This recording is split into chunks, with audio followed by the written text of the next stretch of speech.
Hey everyone, welcome to Nerds Talk. I'm Mike, I'm Chris. and today we are doing a quick review or our thoughts on the latest PlayStation State of Play. They did a Last of Us 2 breakdown, sort of like they did the Ghost of Tsushima last week. And so they kind of ran through the game, and we're just going to give you our thoughts on that particular game and what our thoughts are just kind of going forward with Sony. But before we get into that, just housekeeping. So if you'd like to support us here at Nerds Talk, if you could subscribe to the channel, we really appreciate it. It doesn't cost you a cent. You could also like the video and drop a comment below. And with that being said, let's get right into it. So, Sony State of Play. Yes. Last of Yes. Us 2. Finally. So it's they got the green light to release it now. So now they're starting to pump it up and get people excited for it again. So it's nice to see them do a State of Play on just that, similar to Ghost of Tsushima. Mm-hmm. So it's nice to see the gameplay and a little bit of insight into it. Absolutely. What were your thoughts when you saw that? I thought it was awesome. So, you and me both aren't a fan of horror genre, but Last of Us really hooked me with the story. And so I'm like, I have to play the sequel now. It's only going to get better. Watching it visually looked phenomenal. They talked about it being their biggest game yet for Naughty Dog, so bigger than Uncharted 4. And showcased a bunch of different locales. Obviously, you're playing as Ellie. But they didn't want to get into obviously story spoilers, so they kind of went and showed more gameplay aspects of it, of just like, here's a random like mission and encounter you get into. It doesn't really spoil anything story wise, but just like the deep dives in the crafting system and how much more you can craft and how much, well, it seemed to be a lot quicker. Which was an issue if the first game, is you could actually like dodge and like actually fight now. Whereas the first one, if a clicker spots you, you're dead. Like, you can't do anything about that. But now it's like, oh, you can, it showed enemies swinging swords and stuff. You can actually dodge and melee and like parry and all those kind of functions now. Yeah, so it's not just like, oh, I have 6 items, so I have to use each one and make sure each one ends up being a kill. Otherwise, I'm a sitting duck.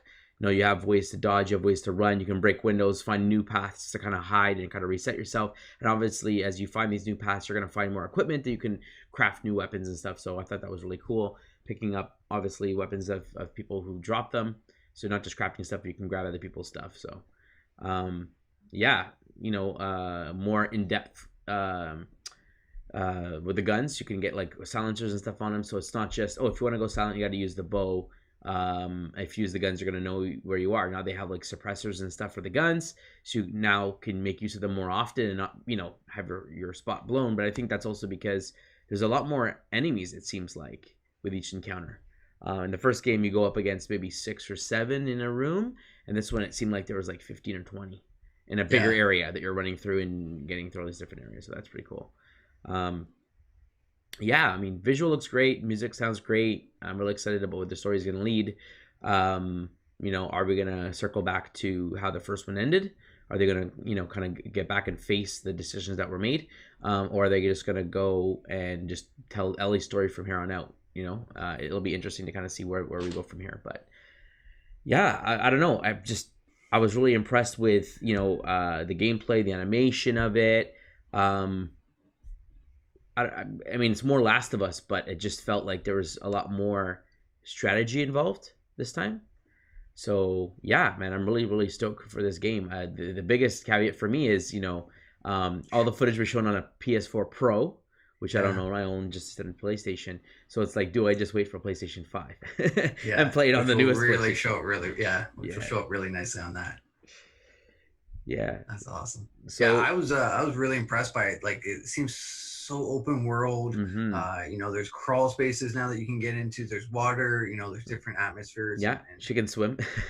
There's horseback riding. There's different elements. They're showing snow, like the different weather types that you'll be thrown into, and material gathering. The building, all that kind of thing.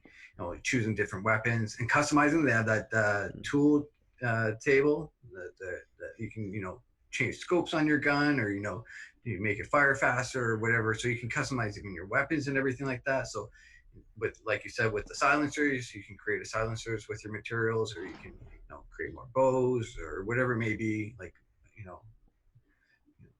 anything really. So it's Yeah. really cool to see the different options. There's a stealth feature where you can sneak up on people, hold them as shields, or take them out or whatever it may be. So Mm. like you can play a mission, I feel, 20 different ways in this type of game, which will be really interesting for replayability and just having that fun stuff. But really looking forward to the story as well. Like you said, they say that they pick up where they were in the car and a Yes. couple of years later. Yep. But it'd be interesting to, like you said, if they circle back to show, is she going revenge for them, or is she going revenge for, the people that are attacking her new city that she found and all Hmm. that stuff. So I'm very interested to see what type of gameplay.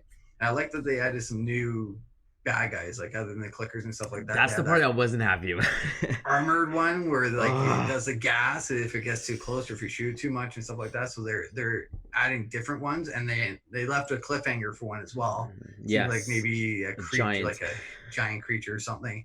So they left that black, but let you hear the sound of it. So it was a nice little cliffhanger there for that Oh one. man, that's the one part I didn't like the most of the first game is getting through those rooms with the infected. It just was like on edge, suspenseful.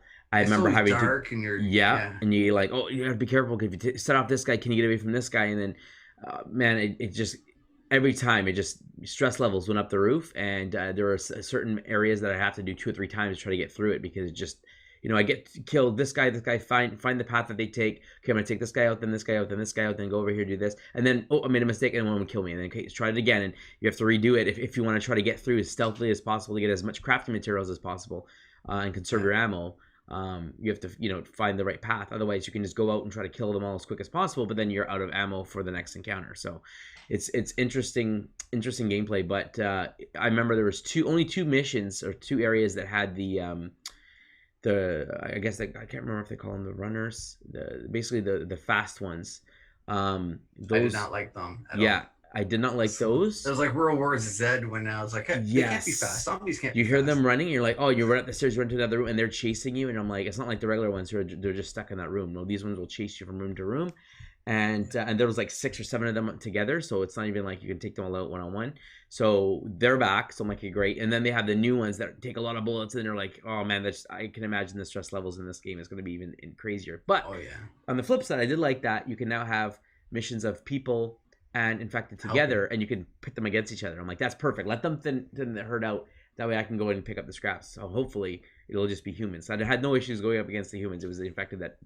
Same here, Yeah. and it shows that there's kind of like not a co-op, but you can have partners with you that help you in battles and stuff like that, and really help you, not just be the supporting, Yes, much walking best. around doing useless. Yeah, better than the first game. Whereas Ellie would sometimes come out and like kill a guy or grab a weapon or something, but it was far and few between. And this one, it seems Yeah. like, oh yeah, they're going to be a lot more useful. I'm like, thank goodness, because I know I'm going to need it. Unfortunately, you're not going to be with partners throughout the whole game. There will be times where you're by yourself to make it even harder. I think the feature of you running away might be a little bit easier and like re-establishing yourself. Mhm. Hopefully that works with the the creatures as well.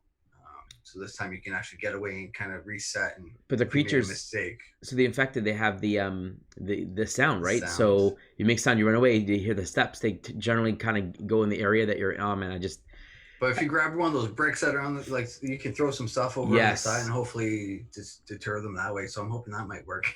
Yes, and then the other thing is that on the human side, to make it more difficult, they have dogs who can now, Like, if you follow can't your stay in cover, sense. they will follow your sense. You have to force to keep moving.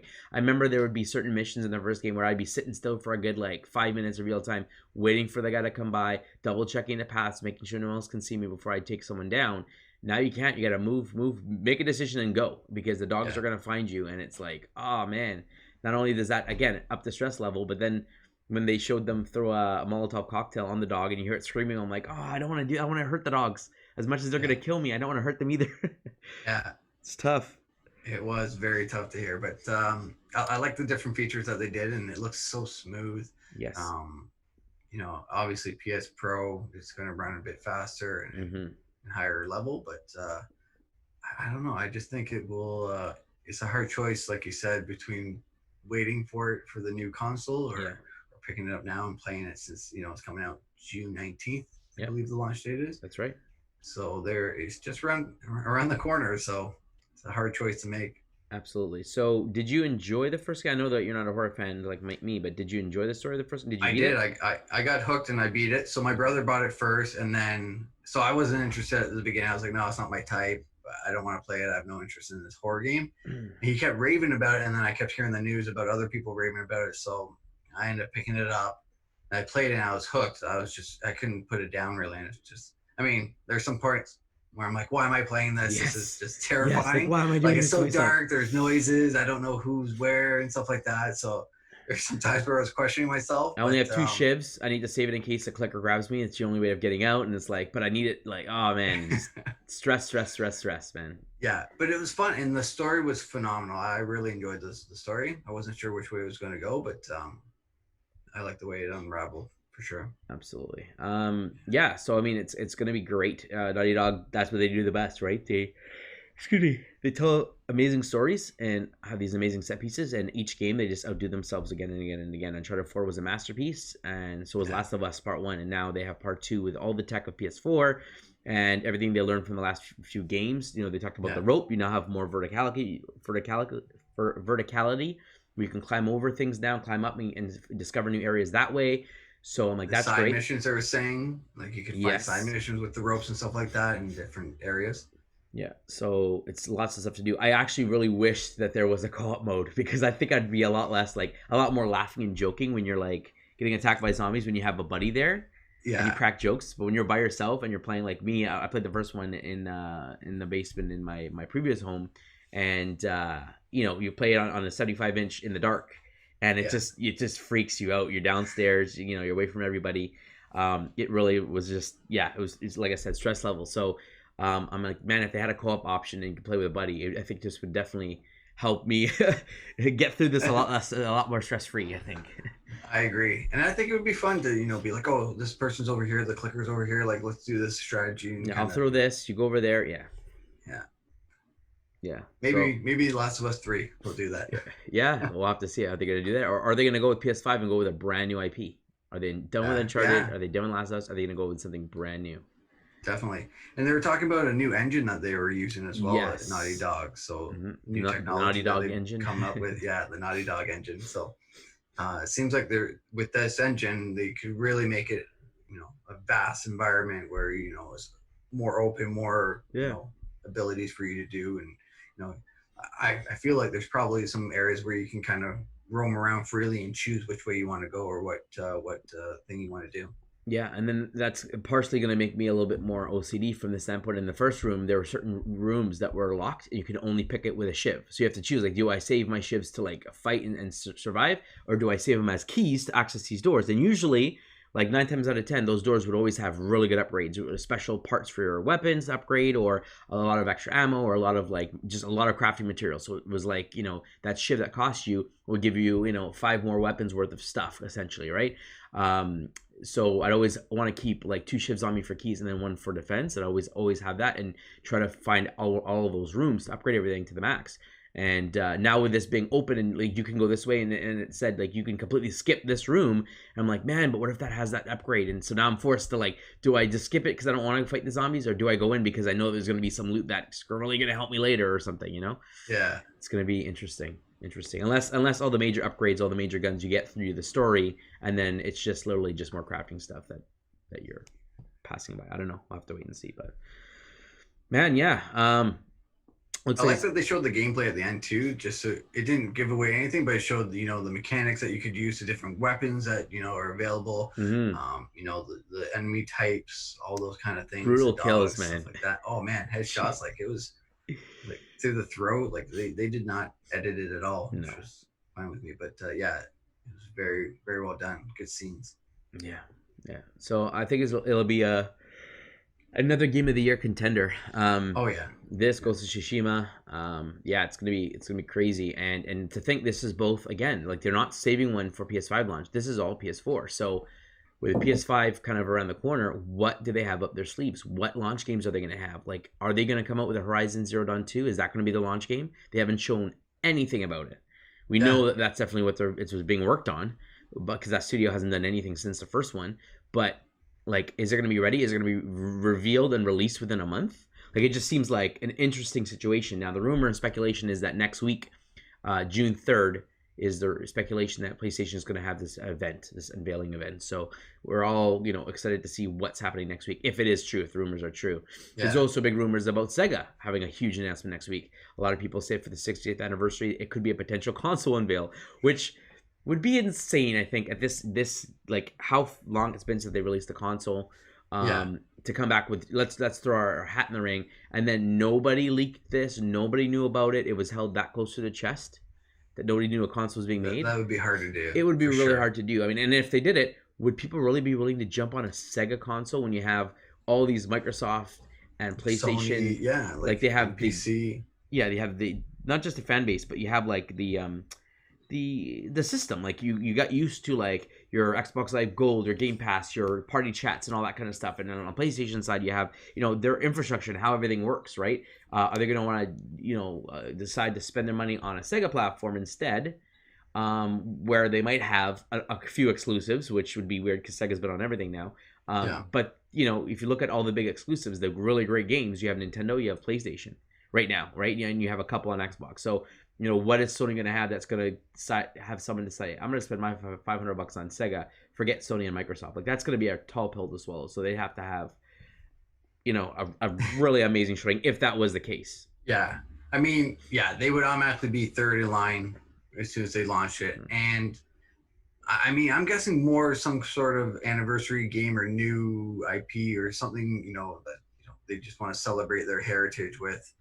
They might announce a partnership with someone or something like that. But the console, I don't know. That would be hard for them to produce and actually make their money off of that. So let's play devil's advocate. Let's just say that they did announce a console. I would assume that they'd want to compete with Nintendo and go with something more handheld like. So it's not about power. It's a lower price point because they're not going to compete with PlayStation and Xbox. They're not going to come out with all the same high-end specs and charge $700 on a console that hasn't been proven since Dreamcast, which flopped, right? So I think that if they go, they might say, you know what, let's go in with a really low price, a $200 price point, so undercut the Switch, have a similar like portable feel, have better graphics than the Switch potentially, right? Like let's invest so that it's better than the Switch, but it's also cheaper than the Switch. It doesn't switch, controllers. It is just a handheld, so it's not like a TV player or whatever. Or they could have an HDMI out if they want to. But it's like, yeah, you can get all these Sega games on the go, and guess what? All the third parties will support it, and it is portable. You can play it on your TV if you want to, but it's like a inexpensive new console option where you can get these third party games that, while they work on Switch, they definitely have been downgraded graphically or performance wise, and maybe on the Sega they're like, oh, it doesn't have to be. That would be interesting. That would be a play potential, yeah, right? because there's not much competing against Nintendo in that aspect. So they would be, depending on what they came out with, it could be very interesting and smart on their part. Yeah, and most people who have the Switch also have another one of the let's call them the primary consoles, right? You either have an Xbox or a PlayStation and a Switch. It's usually the Switch and one of the others at a minimum because of all the Nintendo exclusives that are phenomenal. And then you have the third parties work on both Xbox and PlayStation, but don't necessarily work on the Switch. So you get one of those, and you have pretty much a well-rounded, experience, right? Definitely. And then for those adults and kids, which is nice. Yeah, and then for those who can afford it, get all three. To have a fourth one in there, like you would think it would have to be like, oh, well, I'm gonna get a PlayStation and a Sega, or an Xbox and a Sega, and not a Nintendo. That's where they'd have to try to compete. But again, Sega's first party lineup is pretty much Sonic at this point, right? Like, what else do they have? That's exactly. They don't have anything really that way. Yeah, nothing that stands out anyway. I'm sure that there are a couple other IPs, but just nothing that screams like Sega to me. So, yeah, it's an interesting situation. We'll have to wait and see next week. We'll definitely have a brand new video giving our thoughts on whatever's announced. Yes. But, I mean, there you have it, folks. That's our thoughts on Last of Us 2. Yeah, we're excited for it. It looks phenomenal. Hats off to Naughty Dog. Can't wait to get our hands on that and Ghost of Tsushima to follow. But what are your thoughts? Let us know in the comments below. Are you more or less excited about Last of Us 2 after the showing? Are you going to be getting it day one, or are you going to wait potentially and play it on PlayStation 5 with potentially better visuals? Let us know. Drop a comment below. Subscribe if you'd like to support us. Like the video. And as always, friends, stay nerdy. Stay nerdy.